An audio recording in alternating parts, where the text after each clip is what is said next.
Danantara Indonesia untuk itu harus dikelola dengan sebaik-baiknya, dengan sangat hati-hati, dengan sangat transparan, dengan saling mengawasi. Harus bisa diaudit setiap saat oleh siapapun, karena ini sekali lagi adalah milik anak dan cucu kita, milik generasi penerus bangsa Indonesia. Cuman masalahnya adalah di Indonesia ini pernah ada yang begitu yang skala mikro, yaitu asa brandingnya jadi lahan korupsi. Dalam UU BUMN, BPK dan KPK tidak punya kewenangan untuk mengaudit. Ya, belajar dari yang udah-udah sih. Pengawasan yang ketat aja masih bisa dikorupsi. Apalagi yang kayak Danantara ini. Apalagi kalau pengawasannya justru dikasih ke presiden sebelumnya dan ormas-ormas. Danantara tidak bisa diaudit oleh BPK maupun KPK. Semakin mengerikan bukan? Karena Danantara akan mengelola aset sebesar 9.000 triliun. Lantas apa jaminannya? Belum lagi kabarnya Kaesang akan memperoleh posisi di Danantara. Suram sekali jika benar terjadi.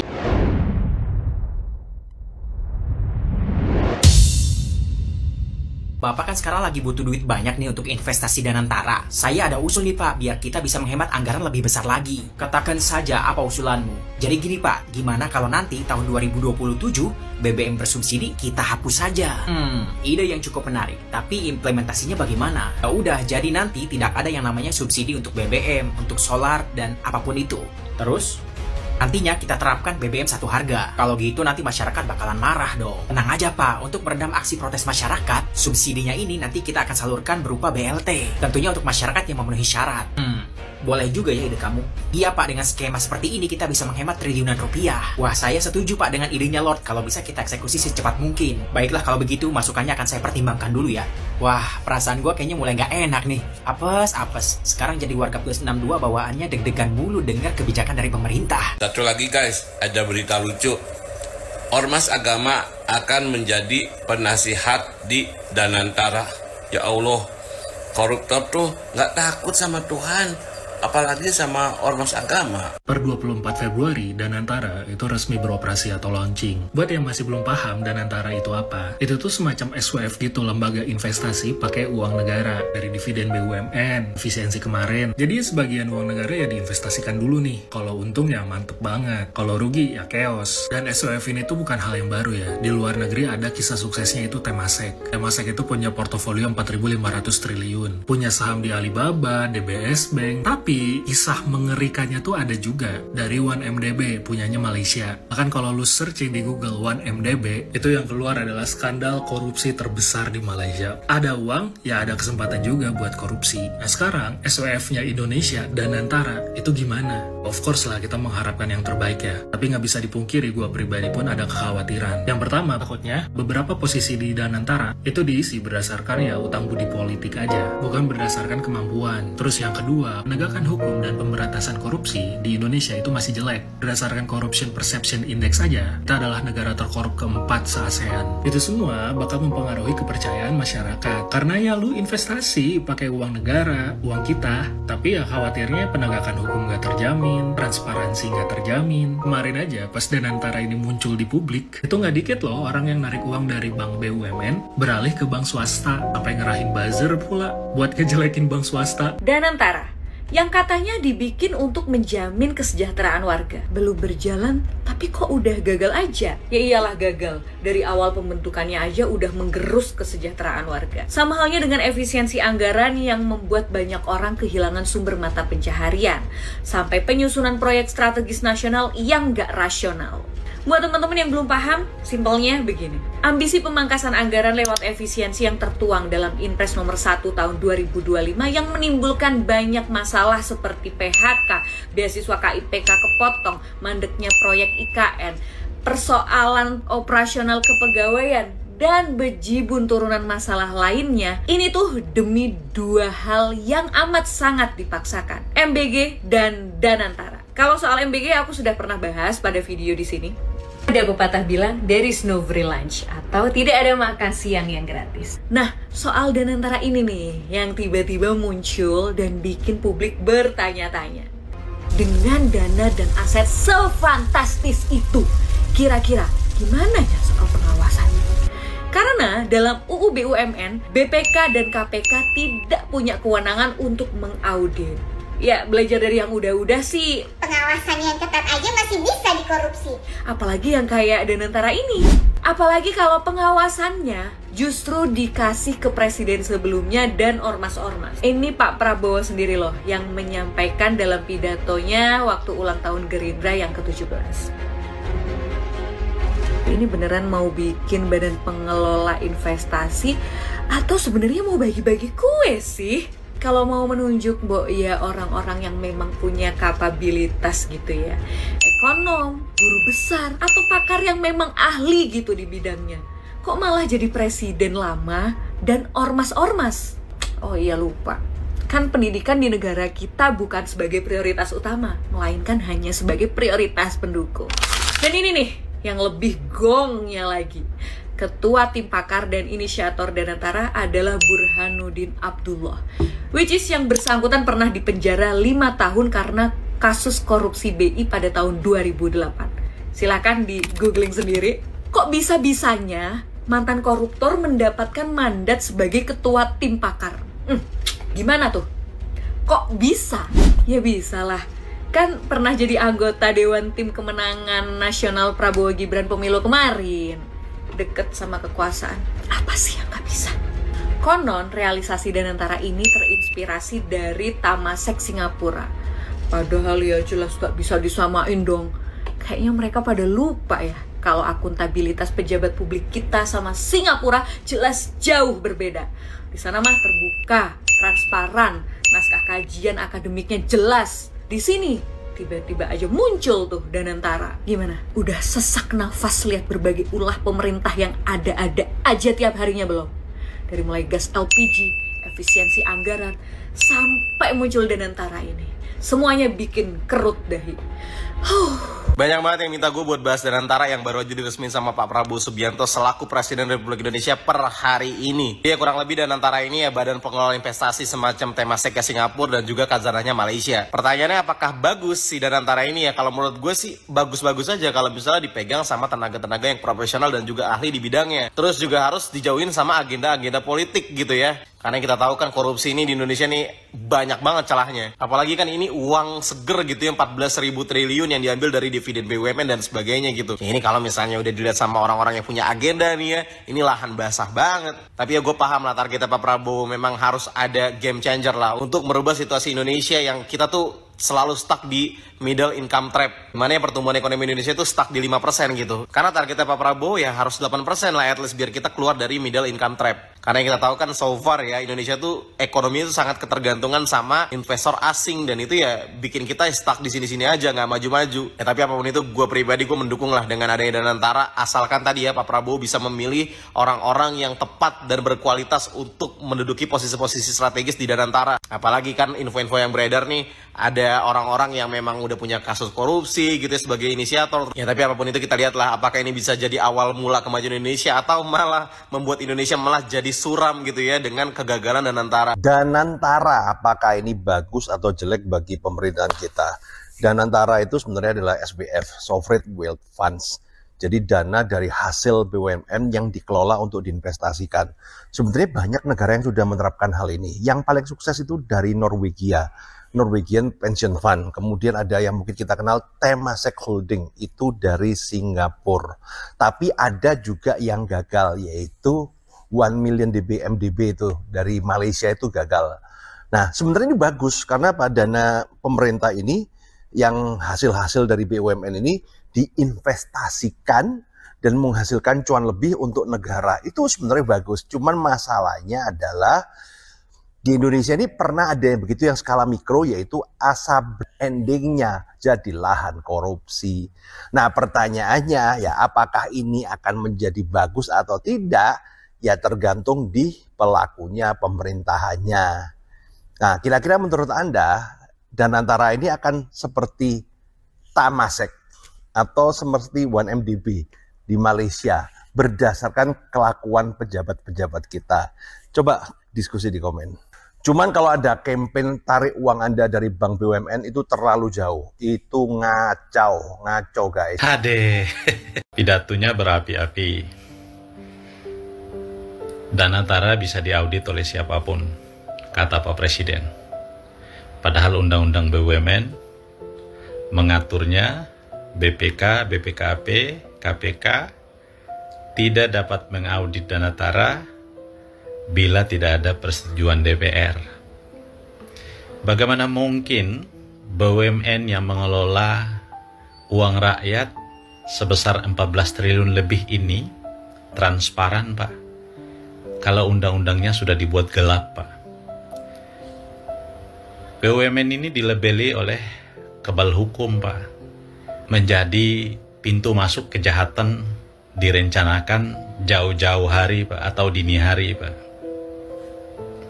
Bapak mau libatkan 2 mantan presiden untuk menghilangkan kecurigaan rakyat, sulit, Pak. Sulit, Pak. Kalau Bapak mau sungguh-sungguh buat Danantara ini untuk anak cucu Indonesia, maka undang-undangnya dibuat yang benar, Pak. Pertama, KPK, BPKP bisa melakukan audit terhadap setiap hasil RUPS Danantara, Pak. Yang kedua, Pak, beri sanksi penjara seumur hidup kepada direksi dan pengawas yang terlibat korupsi. Yang ketiga, Pak, direksi dan pengawas itu jangan Bapak yang nunjuk, Pak. Kalau Bapak nunjuk kan sama saja Bapak yang ngatur semuanya, Pak. Kalau Bapak yang tunjuk, nanti orang-orang sekitar Bapak itu berebutan ngelobi Bapak untuk siapa orangnya yang jadi, Pak. Ujung-ujungnya bagi-bagi kekuasaan, skongkol di dalam, dan kejahatan korupsi jadi liar di dalam, Pak. Bapak juga mudah kendalikan, Pak. Tapi jangan Bapak yang nunjuk, Pak. Seleksi dibuka untuk umum, Pak, agar para bankir, para ekonom yang handal di Indonesia ini, yang jujur, itu mereka bisa ikut dan jadi, Pak. Supaya ngelola uang rakyat 14 triliun itu ada hasilnya, Pak. Bapak harus tahu, Pak, dari hasil ICW itu, Pak, ada 116 kasus yang terjadi di BUMN. Kerugian negaranya 40 triliun itu sulit dibongkar, Pak. Bagaimana mungkin undang-undangnya Bapak buat pengawasnya Menteri BUMN, Menteri Keuangan, Pak? Jadi kalau ada skandal-skandal korupsi di dalam, Pak, kong kali kong urusan beres, Pak. Yang kayak gini tuh bukan buat anak cucu Indonesia, Pak, tapi buat anak cucu pejabat, direksi, pengawas, pejabat sekitarnya, Pak. Rakyat tidak akan percaya, Pak. Apa yang Bapak lakukan itu, Pak? Bapak buat organisasinya, Bapak nunjuk pengawasnya, Bapak nunjuk direksinya, Bapak kasih modalnya. Kan sama jatuhnya kan kayak perusahaan Bapak, Pak. Karena Bapak yang presiden. Tidak ada yang bisa mengintervensi kewenangan Bapak sebagai presiden, Pak. Kecuali kejujuran, kemurahan hati Bapak, kebijaksanaan Bapak untuk Indonesia, Pak. Benar-benar berbuat untuk Indonesia, Pak. Baru kita percaya, Pak.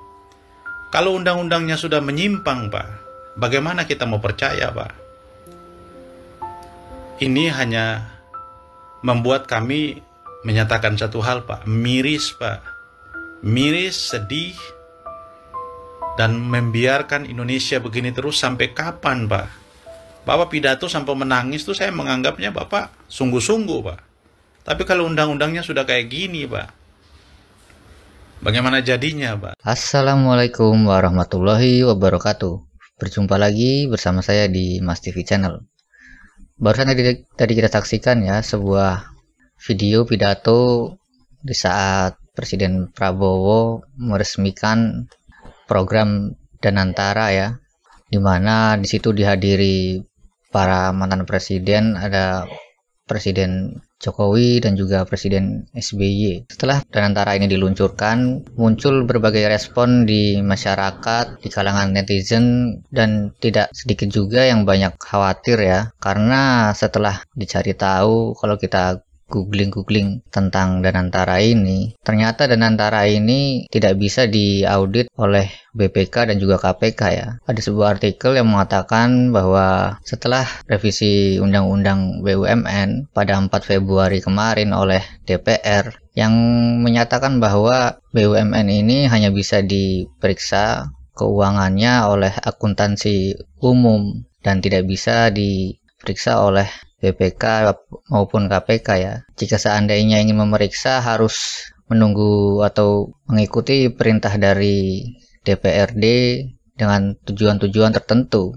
Ya, dengan kata lain BPK dan KPK ini memang benar-benar tidak bisa memeriksa keuangan dari Danantara nanti ya. Ini kan sebuah hal yang sangat mengkhawatirkan ya. Di program-program di institusi-institusi yang bisa diaudit oleh BPK dan KPK saja banyak praktek-praktek korupsi yang terjadi. Apalagi jika program tersebut tidak bisa diperiksa oleh BPK dan KPK. Ini kan sangat mengkhawatirkan lah. Apalagi jumlah aset investasi yang akan dikelola oleh Danantara nanti itu sekitar 15.000 triliun. Itu kan sangat banyak sekali. Ya, dengan kata kasarnya Danantara ini adalah lahan yang sangat basah, bisa berbahaya. Tetapi ya kita tahu niatnya Pak Presiden Prabowo ini sangat bagus, sangat baik untuk kemajuan ekonomi Indonesia. Ya contohnya ya program seperti ini yang berhasil itu ya ada di Singapura yang disebut Temasek Singapura ya. Itu kan sangat unggul sekali lah, bisa menghasilkan beberapa triliun gitu investasinya. Tetapi ada juga cerita menyedihkannya di 1BD Malaysia yang program semacam Danantara ini ternyata gagal dan malah membuat skandal yang cukup menggemparkan ya, di mana ada kasus korupsi terbesar di Malaysia. Itu kan sangat kacau sekali kalau program seperti ini gagal. Memang kalau dia berhasil negara memang bisa kuat lah ekonominya. Dan kalau kita telusuri atau kita amati pejabat-pejabat publik kita ini kan, negara Indonesia ini kan para koruptornya kan banyak sekali ya. Sampai terdaftar negara koruptor nomor 2 apa nomor berapa di Asia Tenggara. Kalau ada program semacam ini harusnya ya perketat dulu ini KPK-nya, BPK-nya, semua orang-orang yang terdeteksi korupsi harus ditangkap semua, baru ini Danantaranya diluncurkan. Harusnya sih begitu. Ya istilahnya ya semuanya harus dibersihkan dulu baru Danantara ini diluncurkan. Karena ini kan biayanya itu sangat, uang yang berada di Danantara ini sangat banyak sekali loh. Kalau 15 triliun itu kita rugi kan nggak kebayang gimana kondisi ekonomi negara kita ya. Ini kan sangat mengkhawatirkan sekali. Dan juga ya setelah kita cari tahu ternyata ya yang kemarin-kemarin itu soal penghematan ya, dana atau hasil dari penghematan tersebut ternyata diinvestasi. Ini kan sedikit memaksakan lah ya Danantara ini. Harusnya kan penuhi dulu kebutuhan-kebutuhan dasar. Terlalu memaksakan berhemat hanya untuk berinvestasi itu kan istilahnya motor lewat. Ya istilah kasarnya ya nggak apa-apa makan sehari sekali, yang penting bisa nabung. Itu kan suatu kesalahan ya. Ya kalau bisa ya kepenuhi dulu kebutuhan mendasar, kebutuhan sehari-hari masyarakat, sekolah, segala macam infrastruktur. Kalau semuanya sudah baik, sudah merata, baru sisanya untuk investasi. Bukannya diperas, dipotong-potong anggarannya, lalu dikumpulkan dan diinvestasi ke Danantara. Ini kan sangat mengkhawatirkan sekali lah. Jadi setiap saat makin kesini kebijakan apapun yang dibuat oleh pemerintah itu membuat masyarakat deg-degan gitu. Membuat masyarakat ini mengira-ngira, bertanya-tanya ini tujuannya apa, ini indikasinya kemana. Karena itu tadi, berbagai macam kebijakan ini membuat masyarakat Indonesia perlahan-lahan kehilangan kepercayaan kepada pemerintah ya. Setelah tagar kabur aja dulu, ada Indonesia gelap. Tetapi pemerintahan Presiden Prabowo tidak merespon soal isu-isu tersebut, tidak ada tanggapan yang serius. Ya seolah dianggap hanya angin lalu saja lah. Lalu tiba-tiba meluncurkan Danantara yang katanya ya program investasi untuk kemajuan ekonomi Indonesia. Ya kita saksikan saja nanti seperti apa, benar atau tidak ini. Jadi kalau memang benar ya syukur-syukur, ya kalau benar ya kita, negara kita bisa maju seperti Singapura itu ekonominya. Tapi ya kalau enggak ya aduh, bisa nyungsep ke bawah ini perekonomian kita. Dan bagaimana menurut pendapat kalian soal program Danantara ini? Apakah kalian yakin bisa memajukan ekonomi Indonesia? Silakan tulis di kolom komentar pendapat kalian. Wassalamualaikum warahmatullahi wabarakatuh.